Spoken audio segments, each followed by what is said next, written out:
I was thinking of setting up some journals today because I pretty much finished my larger black one. So this notebook I recently completed. I always leave like 3 or 4 blank pages at the back. I don't know why. I might fill this up with like a couple of grocery lists and stuff to like use the paper, but as far as like personal journaling, I kind of feel done with this book now because I've been using it for so long. And then my little notebook, this is the black one that I've been using. I put this bead charm on there a little while ago. I actually probably won't do this again. You can see the string has like stretched out a lot, and I'm pretty confident that it's just gonna snap off at some point. And no surprise, it's kind of been annoying to be flicking around all the time. So bye-bye. This is a moleskin notebook. The other one is for Muji, I think. This notebook, obviously I've been using it for a while, and I have more of this to fill. As you can see, like that's quite a bit of pages towards the back. So I'm gonna still write in this. I'm just like thinking of setting these up, or at least decorating the covers and stuff. Moleskin is super expensive. I went to look at another one of these small ones because I like having a bigger size notebook and then like a smaller one that I can put into my tiny purse. And I was just curious of how much it would be, and it was like 20 bucks for one of these small ones, which is just kind of ridiculous. So I went to Amazon and I found these notebooks. They're the exact same size. They're also this really nice red color, which I love, this color. And I really like how the lines are not super dark. I really hate when notebooks have just like pure black ink for the lines. So these are nice and subtle. It has the same little string that I never use. Although maybe I should start using that because that's actually helpful. I just never use it. I feel like they look pretty much the exact same. And also this has like a pocket in the back, which is nice. And it has like the little stickers. It came with 2 of them and it was like, I think under $10. So these are going to be my next notebooks. I ordered these because I have some extra leather scraps. I think I mentioned it when I made that video. I have some extra leather and I wanted to make some smaller notebook coverings with it, like this big. So I'm not sure what notebook I'm gonna set up. I just always feel a little bit nervous starting a new notebook. I feel like if I start a notebook and I'm too perfectionist about everything, then I don't actually use the notebook often, and I don't use it in a way that's helpful for me. I've got some pictures that I've printed, like some of it's actual layout ideas, but some of these were like reference guides for me, like for Procreate, because I was doing digital art and I wanted like a reference of the sizing and the pixels and stuff. So like this would fit in here. I don't think I would want it on the first page. I would want to make it a little bit more of like a pretty page. But I do want to have this because if I go back to do digital stuff or even scanning designs, stuff like that, then I want to have those references. And then I have a couple of pictures that I want to cut out and possibly make like a little bit of a mood board. Okay, so I have this organizer of like a ton of stickers. Well, this is watercolor paper. I might do some painting tonight as well. That's what I was trying to decide. Do I want to do this or do I want to paint? And I'm not sure. It's pretty much it, I think, for the larger stickers. I have a couple like of these.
I was watching some videos of some acrylic paintings being done, and I am like first and foremost, I would say, like an acrylic painter. Like I love doing acrylics, and I always have loved acrylics just because they're so easy to layer, they're so easy to come back to and work on like anytime you want, and just like mix up new paint. I love acrylics and I want to do a bigger piece.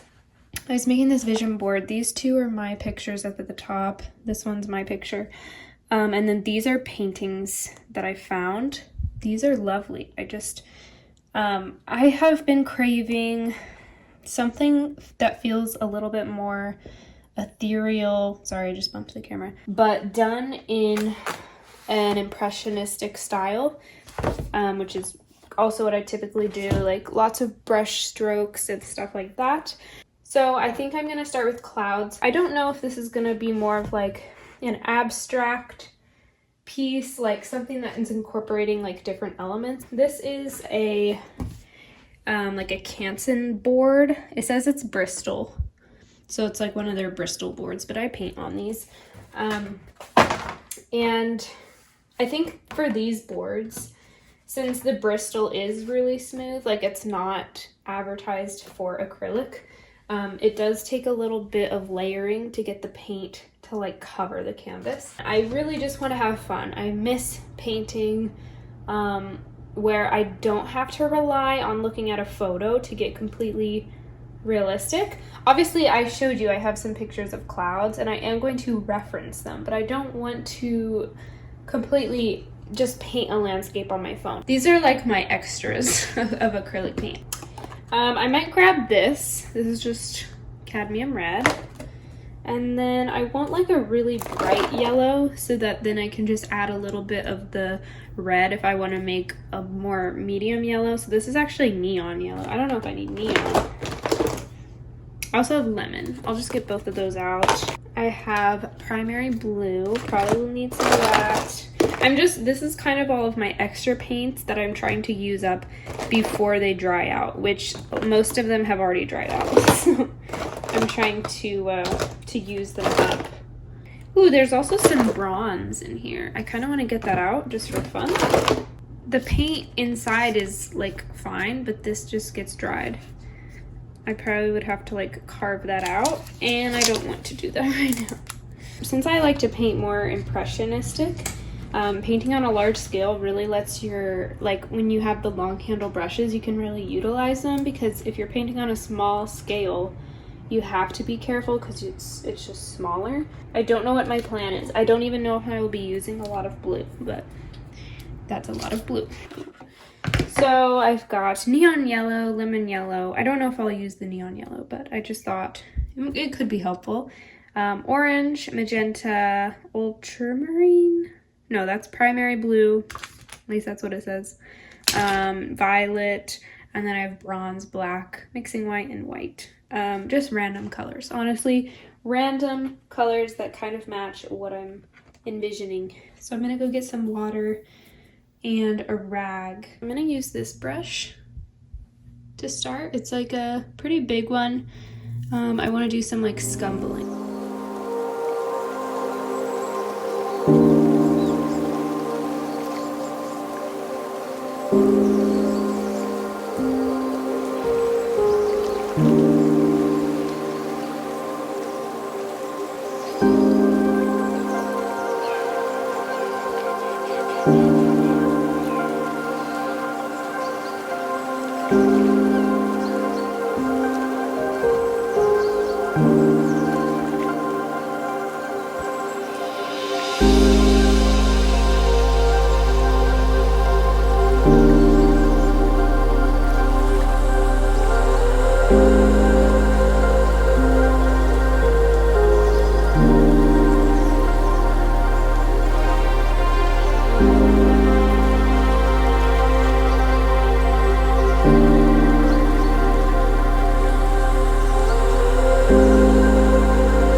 I've kind of been working on this like purpley section here of the sky because basically I had clouds covering like every bit of the sky and it was looking super busy. I was playing around with like some outlining and I also was adding like these kind of lines. This is with obviously my thicker brush. Some of them are with a thinner brush, but I want to get the background where I'm happy with it. There's too much going on. I want to do some blending, but I've refined it enough now. As for colors, I'm not loving these like kind of dingy oranges. I want it to be a lot more of like this bright, vibrant pink color. I want to add like a bunch of swirls.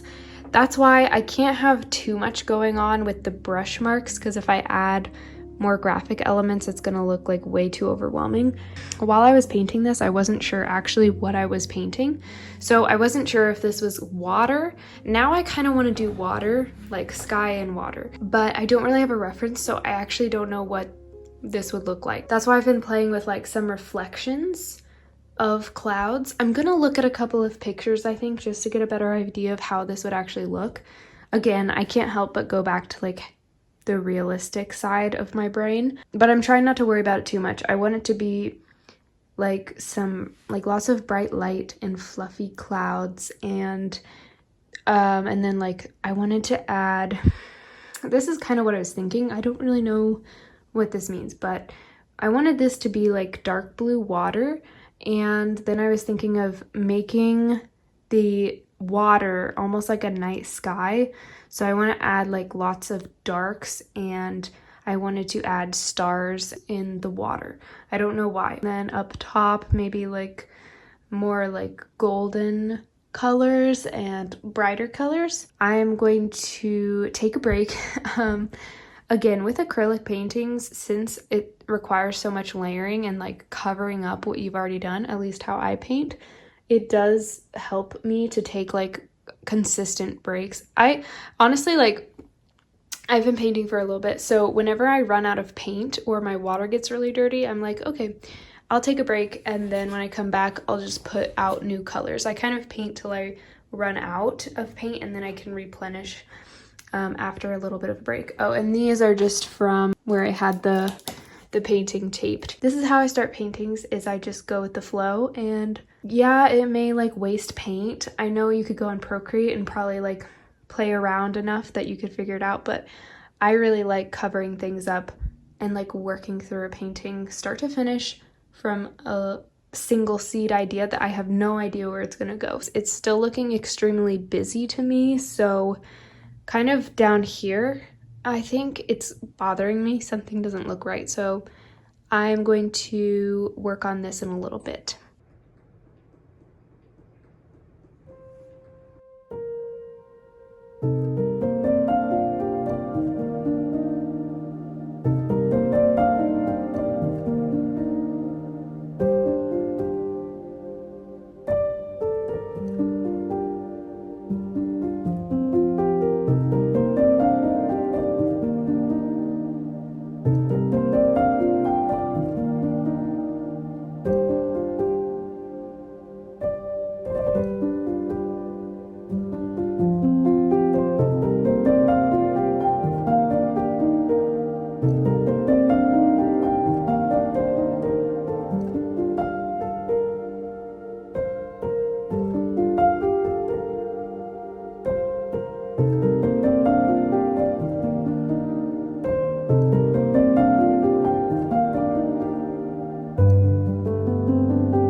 Hey there, so it's actually been a couple of days since I've filmed anything. I did a little bit of painting one evening after I got home from work, but I have to just say I really do not like this painting.